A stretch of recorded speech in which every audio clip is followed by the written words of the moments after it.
정부가 부동산 투기를 잡기 위해서 총력전에 나섰습니다. 수사팀도 대폭 강화하기로 했고요. 고강도 규제들을 쏟아냈습니다. 하지만 투기를 근본적으로 막아낼 수 있겠느냐 이런 우려도 나오고 있는 게 현실입니다. 김상조 전 청와대 정책실장의 전세보증금 논란으로 정부를 향한 내로남불 비판 여론은 더 커지고 있습니다. 김성달 경실련 부동산 건설개혁본부 국장과 함께 자세히 짚어보겠습니다. 어서 오세요. 네, 안녕하세요. 안녕하세요.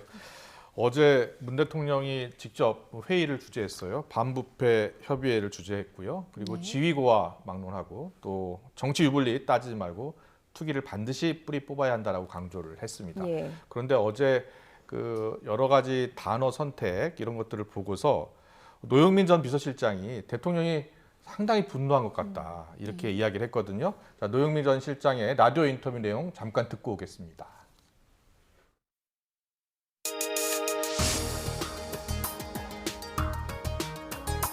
어제 그 말씀을 들었다 보니 문 대통령께서 그 화가 많이 났을 때 사용하는 그런 표현이 들어갔다라는 느낌을 받았습니다. 오, 어떤 표현이요? 예. 네, 뭐 천명한다라든지, 뭐 그 야단 맞을 것은 야단 맞으면서라든지, 뭐 근본적 청산, 뭐 여러 가지가 있습니다. 근데 사실 그런 표현이 대통령께서 다 쓰시지 않는 표현이고 아주 화가 났을 때 쓰시는 표현입니다. 그래요? 예. 이제 그런 표현을 보면서 그 강력한 의지를 좀 느낄 수 있었습니다.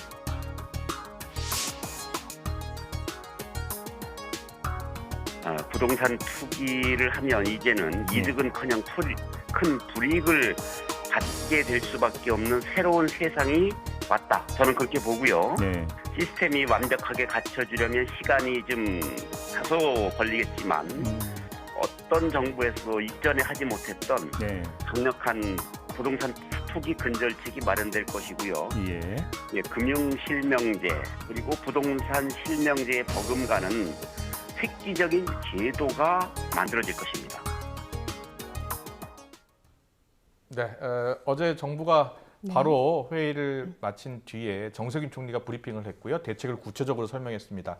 국장님은 어떻게 보셨습니까? 네, 뭐 대통령께서도 그렇고 매번 강경하게 발언하십니다. 예. 항상 근데 정책으로 이어지지 않기 때문에 국민들이 불신하고 있는 거거든요. 예. 이번에도 그러한 강경한 원칙과 발언을 하셨지만 예. 그 이후에 이제 정부가 어제 투기 근절 대책 26번째, 26번째 대책을 발표했는데 네. 뭐 세제, 뭐 재산 공개제도 예. 골고루 담았지만 예. 여전히 좀 미흡하다. 더 중요한 건 지금 이렇게 투기 조장책이 드러난 그 핵심이 정부 주도한 공공 주도한 개발 정책의 문제에 대해서 국민들이 계속 지금 화가 나신 상황이거든요. 예. 정부가 주도해서 개발하는데 왜 여기가 투기판이 됐느냐, 이 부분 어떻게 해결할 것이냐인데 그 내용이 지금도 빠져 있습니다. 그래서 이 부분에 대해서 좀 더 적극적인 고민을 하셔서 추가 대책을 좀 제시할 필요가 있다 보여집니다. 정부 주도 개발에서 드러난 여러 가지 투기, 여기에 대한 반성이 먼저 이루어지고 또 여기에 대해서 좀 더 발본색원하는 그러한 수사가 뒷받침돼야 한다는 말씀이죠. 네, 정부가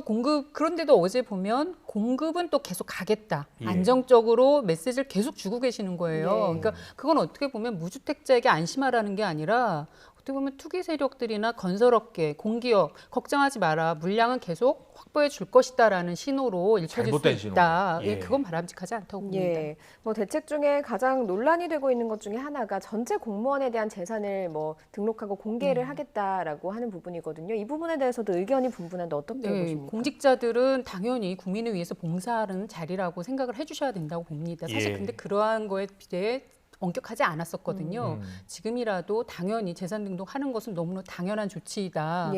거기에서 어떤 그거를 개인정보나 이런 걸 얘기하시는 건 등록은 하되 공개를 다 하지는 않습니다. 국민들에게. 지금도 공개는 여전히 1급 이상인데 그걸 더 확대하는 것이 이번엔 또 빠져 있어서 공개 등록만 다 할 것이 아니라 공개 대상도 더 넓히는 그런 논의가 지금 필요한 상황입니다. 뭐 여러 대책이 많으니까요. 한번 짚어보겠습니다.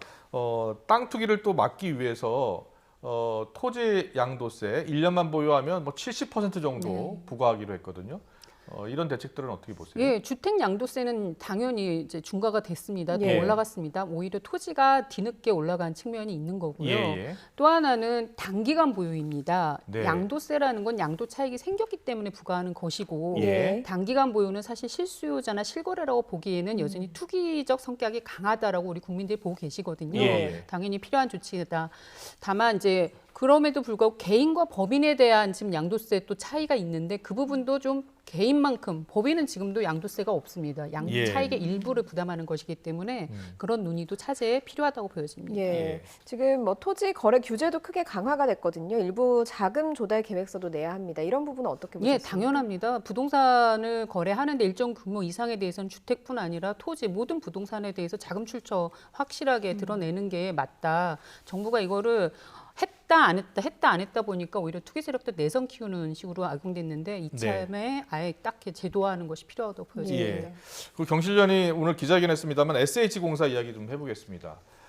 14년 정도 SH공사가 주관했었던 주택 공급 대책 가운데 하나인데 약 3조 정도 이상의 차익을 거뒀다. 이게 무슨 얘기입니까? 네, SH는 서민 주거 안정을 위해서 네. 설립된 공기업이고 예, 예. 그 역할을 하라고 국민들이 부여한 특권이 있습니다. 저희가 특권이라고 할 정도로 막강한 게 예. 강제 수용할 수 있습니다. 그다음에 네. 논밭을 아파트 용지로 바꿀 수 있습니다. 예. 그다음에 독점적으로 SH가 하게 돼 있는 구조입니다. 네네. 예. 그런 공권력으로 서민들을 위한 아파트를 공급해달라 요구했는데 네. 14년간 분양해온 원가를 들여다보니 예. 분양가는 자꾸 올라가는데 반해 원가는 오르지 않았다고 예. 보여지거든요. 예. 그러면 이 차액은 사실 대부분 부당하게 SH가 가져간 것이다. 원가가 오르지 않았다고 보는 근거가 있습니다. 왜냐하면 원가가 이제 인건비나 자재 상승률이라는 게 그렇게 큰 폭으로 오를 수가 없습니다. 예. 일정하게 오르는 거야 감안하겠지만, 근데 지금 SH의 분양가라는 것이 터무니없이 높이 올라가 있습니다. 예를 들면 2007년에 발산지구의 원가는 분양가가 560만 원 전입니다. 강서구 예. 발산동. 예. 평당 그- 560만 원. 그러니까 30평에 2억 원 조금 넘는 구조인데요. 아. 그 당시 그렇게 공급하고도 원가 수준으로 공급했다라고 밝히기도 했습니다. 예. 근데 그 동일한 발산동 바로 옆에 마곡지구라는 것이 예. 최근 2020년에 분양을 했습니다. 그거는 2천만 원에 분양을 했습니다. 아까 말씀드린 560만 원과 2000년에 이제 2천만 원만큼 네. 이제 3배가 넘게 예. 이제 비싸졌는데 과연 원가가 그렇게 올랐는가? 원가는 그렇게 오르지 않았습니다. 저희도 이 마곡지의 토지 수용비 그다음에 발산지구 토지 수용비를 비교해 보면 예. 그렇게 오르지 않았다는 걸 확인을 해서 그 차익을 오늘 분석 발표한 건데 예. 정부는 이거에 대해서 SH도 그렇지만 차익이 있는 거는 인정하는데 네. 그게 사실 공공주택 재원으로 쓰인다고 지금 해명을 하시는 거거든요. 왜냐하면 공공주택은 손실을 보고 있다. 네. 그런데 경실련이 다시 확인해 본 건 공공주택으로 지금 팔아서 3조를 얻었다고 하시는데 예. 그걸 공공주택으로 보유하고 있었다면 예. 지금 서울 집값이 평균 10억 8천만 원입니다. 예. 그만큼의 자산이 서울 시민에게 왔고 서울 시민들은 공공주택을 확보할 수 있었거든요. 예. 근데 그걸 다 팔아서 3조 원의 이익을 가져간 것밖에 안 되는데 네. 어떻게 공공주택을 갖고 있음으로 인해서 손실이라고 하느냐. 저희는 이 부분도 사실 납득이 안 되는 거예요. 그렇다면 SH공사가 분양가를 원가 수준에서 분양가를 공개하고 그리고 분양가를 좀 더 저렴하게 공급할 수 있는 그런 방안을 마련해야 한다 이런 네, 생각이시네요. 그것이 이제 원가를 투명하게 공개하다 보면 예. 거품이 많이 늘릴 수가 없는 구조거든요. 아. 근데 지금 SH가 원가를 투명하게 공개하지 않고 있어서 왜 공개하지 경실련과 않고 있죠? 소송 중입니다. 예. SH는 이 원가라는 것이 건설사의 영업 비밀이기 때문에 공개할 수 없다라는 입장을 갖고 계세요. 근데 사실은 SH공사는 건설사가 아니잖아요. 그렇죠. 공기업이고 SH가 하는 행정 정보회라고 또 이것은 공공주택 사업, 국민주거 안정을 위해서 공개해야 된다는 게 사법부의 판결이고 이미 경기도는 2년 전부터 모든 내역을 공개하고 있습니다. 네. 그렇군요. SH가 예. 오히려 안 하고 있는 거죠. 예. SH만 이렇게 공개를 안 하는 이유는 뭔가요? 그것이 저희가 SH가 이런 것들을 과거 오세훈 시장 시절에도 원가 공개를 당시에는 서울시장 오세훈 시장이 스스로 공개를 하셨고 수익도 공개를 하셨습니다. 예, 근데 예. 공기업은 이걸 공개하지 않고 싶어하는 이유가 결국은 이렇게 발생하는 부당 이득을 숨기고 싶어하는 거 아니냐. 아니면 이걸 공개 못할 이유가 없는 것입니다. 예. 이거는 공공주택 사업의 투명성을 위해서라도 예. 그러한 역할을 해주셔야 되는데 지금도 여전히 건설업계를 대변하는 해명을 하고 있어서 저희들은 문제다 이렇게 보여집니다. 예. 네, SH공사는 향후에 좀 개선이 필요할 것 같습니다. 그리고 최근에 김상조 전 정책실장 최근이 이틀밖에 안 됐습니다. 어제 바로 사퇴를 했는데요. 사실상 경질이죠. 전세 보증금 논란으로 사퇴했는데 작년 7월 이야기더라고요. 어떻게 네. 보셨어요? 그래서 이제 앞서도 내로남불 얘기하셨지만 예. 이 정부에서 계속 강조한 게 투기는 안 된다. 개인들의 투기는 아주 강하게 범죄이나 하시듯이 강경하게 대응하겠다라는 걸 예. 강조했는데 정작 청와대 참모들이 그 이면에서 정책은 제대로 추진하지 않은 채 본인들이 어떻게 불로소득을 취하는 것이 지금 발각된 거라고 보여집니다. 더 나아가서는 제대로 된 정책을 추진했더라면 이런 문제까지 끌고 오지 않았을 텐데 지금까지 정부가 내내 4년 내내 집값도 잡지 못했거든요. 그런 예. 정책 실패를 한 와중에 본인이 또 이런 잘못된 선택을 했다라는 게 발견된 만큼 당연히 사퇴나 경질 등의 조치는 했어야 하는 것이 맞고 늦었다. 더 이전에 정책 실패에 책임을 물어야 된다고 저희들은 주장했었는데 예. 늦어진 감이 있는 거죠. 예, 김상조 전 이제 청와대 정책실장과 더불어서 변창흠 국토부 장관 그리고 홍남기 경제부총리까지 좀 이렇게 사의를 표명해야 된다 이렇게 주장을 네, 하셨거든요. 이미 홍남기 부총리도 본인이 스스로 사퇴하겠다는 밝힌 바 있고 변창흠 예. 장관께서도 제안을 하셨는데도 대통령께서 지금 미루고 계신 겁니다. 예. 정책의 실패에 대해서 제때제때 책임을 묻는 것도 정부에 대한 정책에 국민들의 신뢰를 높이는 방법이고 정책을 바꿀 수 있는 걸 의지를 보여주는 것이다. 지금이라도 책임을 질 사람들은 져야 된다고 보여집니다. 예. 네, 알겠습니다. 그런데 지금 김상조 전 청와대 정책실장뿐이 아닙니다. 작년에 이 8월에 시행이 됐습니다. 임대차 3법. 전세금을 임차인 보호를 위해서 5% 이상 올리지 못하도록 하는 법안인데요. 알고 보니 여러 국회의원들이 미리 알고 전세금을 세입자들의 전세금을 크게 올렸습니다. 그래픽으로 준비했습니다. 네, 먼저 국회 교통위원회 간사이기도 한 민주당 조응천 의원입니다. 강남에 있는 아파트 보증금을 5억 4천만 원에서 5천만 원 올려서 계약했습니다. 9.2%가량 올린 건데요. 시점은 임대차 3법 시행 한 달 전인 지난해 7월 4일이었습니다. 다음은 송기현 의원입니다. 양천구 목동에 있는 아파트 전세금을 5억 3천만 원에서 6억 7천만 원으로 26%가량 올려받았습니다. 지난 2019년 12월이었습니다.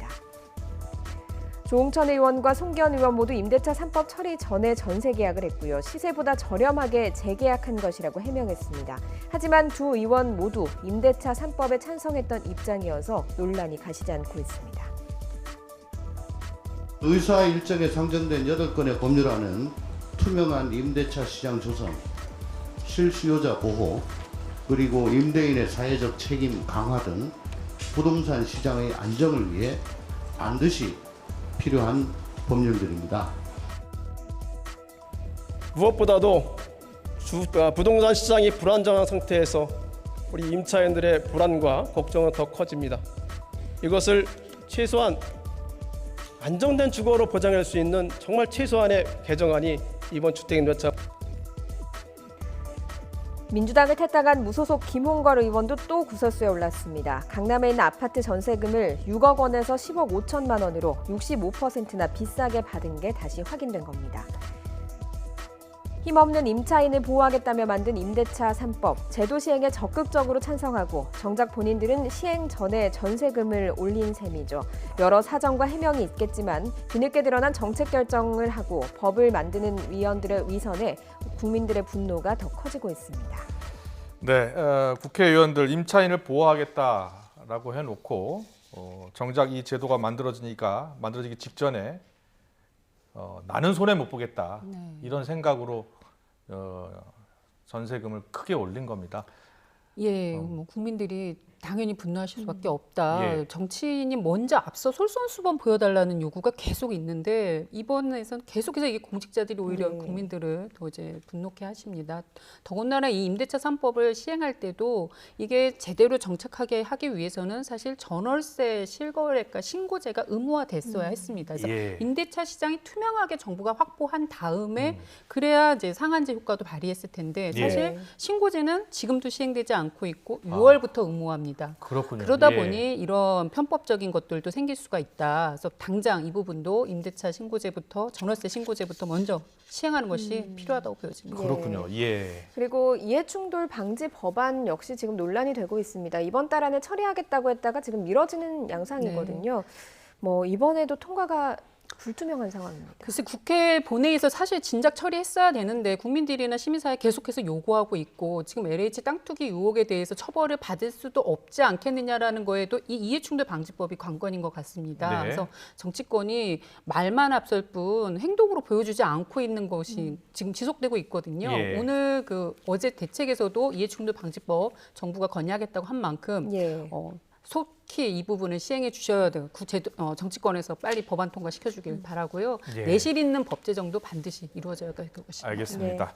네, 오늘 말씀 잘 들었습니다. 지금까지 김성달 경실련 부동산 건설개혁본부 국장님이셨습니다. 잘 들었습니다. 네, 고맙습니다. 감사합니다.